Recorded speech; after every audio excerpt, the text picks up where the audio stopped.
वैसे तो आजकल की दुनिया में हम लोग व्हाट्सएप फॉरवर्ड्स को बहुत ज़्यादा गंभीरता से नहीं लेते हैं, लेकिन ये वाला जब व्हाट्सएप फॉरवर्ड मेरे पास आया तो इसने मेरी सोच पर एक गहरा असर डाला है और मैं चाहता हूं कि इसको आप ध्यान से सुने।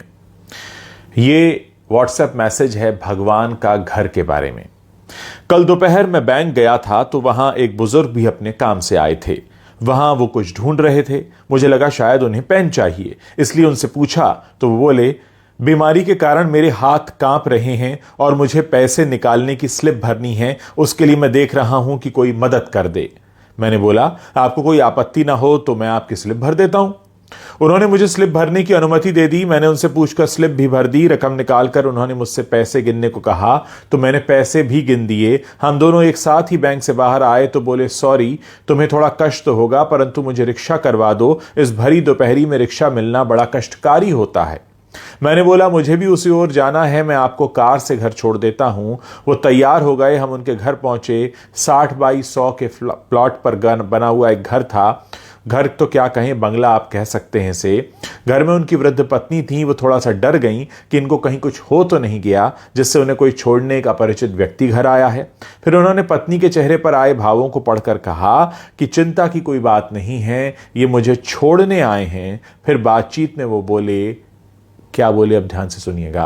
फिर वो बातचीत में बोले, इस भगवान के घर में हम दोनों पति पत्नी ही रहते हैं, हमारे बच्चे तो विदेश में रहते हैं। मैंने जब उन्हें भगवान के घर के बारे में पूछा तो उन्होंने बताया कि हमारे परिवार में भगवान का घर कहने की पुरानी परंपरा है। इसके पीछे की भावना यह है कि यह घर भगवान का है और हम तो उस घर में रहते हैं, जबकि लोग कहते हैं कि घर हमारा है और भगवान हमारे घर में रहते हैं।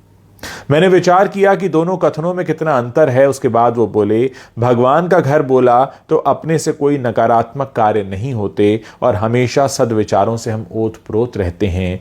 बाद में मजाकिया लहजे में बोले, लोग तो मौत के बाद भगवान के घर जाते हैं पर हम तो जीते जी ही भगवान के घर का आनंद ले रहे हैं। ये वाक्य भी जैसे भगवान ने दिया कोई प्रसाद ही है।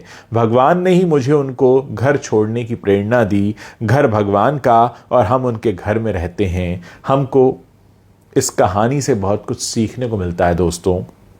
अगर हम इस पर अमल करना शुरू करेंगे तो हमारी आने वाली पीढ़ियों के विचार भी वैसे ही हो जाएंगे। अच्छे कार्य का प्रारंभ जब भी करो वो एक नई सुबह होती है। ज़रा सोचिए, अगर आप अपने घर को अभी से भगवान का घर कहने लगेंगे तो उसके अंदर से जितनी नेगेटिविटी है, जितनी नकारात्मकता है, वो खुद ही बाहर हो जाएगी और फिर हमें कुछ अपने अंदर ये सोचने की ज़रूरत नहीं है कि हम किस तरह से बिहेव करें अपने घर में। जब आपको पता होगा कि आप भगवान के घर में रह रहे हैं, भगवान का घर यानी मंदिर, और मंदिर में कैसे जाते हैं, सर झुका होता है, मन में कोई क्लेश नहीं होता, मन में कोई गलत भावना नहीं होती। और ऐसे ही अगर आप अपने घर में रहना शुरू कर दें तो यकीन मानिए कि पूरा जो संसार है वो स्वर्ग बन सकता है।